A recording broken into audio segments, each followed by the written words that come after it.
Hi guys, this is a strange video for me to make because I should have been there with you guys at the march to Rejoin, but unfortunately I was unable to attend. However, I was there in spirit. Now, some huge pro-European people were there, of course, and friends of the channel, Phil from A Different Bias and Mike Goldsworthy, just to name a few. But perhaps the most important guest was Guy Verhofstadt, former Belgian Prime Minister and chair of the European Parliament's Brexit steering group.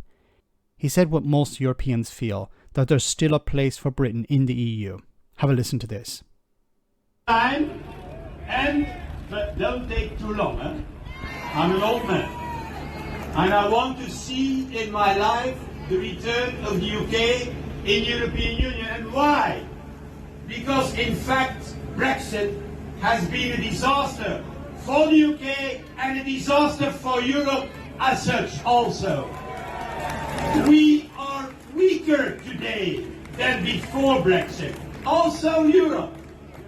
Everything what is happening with Russia in Ukraine is in fact an argument for a strong European Union with the UK inside. You know,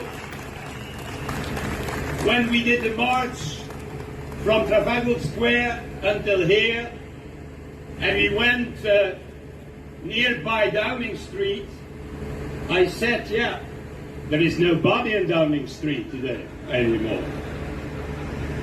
Well, when I came here on this square, I was looking to that statue behind you of a man, the greatest British politician that you ever got. He was a liberal, a conservative, a little bit of both. But I know one thing, he would never, Winston Churchill, have done what the Conservatives are doing now in this country and to Europe.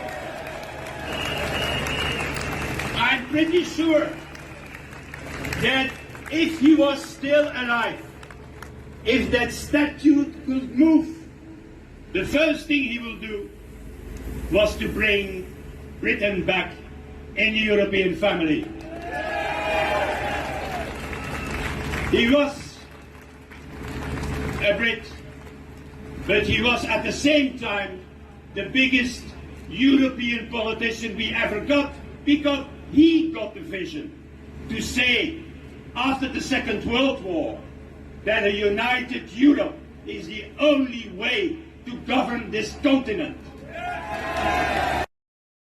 A wonderful, powerful speech there, and the way that he tapped into Winston Churchill, Britain's greatest hero, greatest leader, a conservative, somebody who was pro-European, not anti-European like what we're seeing at the moment. And what has happened to the Conservative Party in the last 10 years? What has happened to pro-European politicians in the last 10 years? Why has Britain abandoned Europe? And, you know, when he said here about how Europe is worse off without Britain, that's completely true. A united European continent is able to stand up to not just Putin and his regime, but also dealing with crises such as economic ones like the Great Recession or the pandemic. Working together, unity, solidarity is the best way forward. I believe there were about 50,000 people on the march, and unfortunately it was not covered by the mainstream media. It was not covered really by the BBC or Sky News. Instead, Sky News seemed to be covering Boris Johnson's plane arriving in London, in one of the airports, instead of covering this march, which demonstrates that there's growing support for rejoining at least the single market, but also the European Union itself. Verhofstadt also said about how Brexit had damaged the European Union, and we've seen how, since Brexit, relations between Britain and member states have been damaged. Look at Ireland, for example, and the Good Friday Agreement, which has been undermined by Brexit. And thanks to the likes of the European Union and the United States for putting pressure on Britain to respect that agreement, we would otherwise be seeing perhaps a potential return to violence in Northern Ireland, which is something that most people want to avoid. I truly believe that this march was the first step towards returning to the European Union. It's not a matter of if, it's a matter of when. And I hope more politicians are going to look at this and realise, yes, we need to join this too. Let me know in the comment section, guys, what you think. As always, your comments are greatly appreciated. Thanks a lot.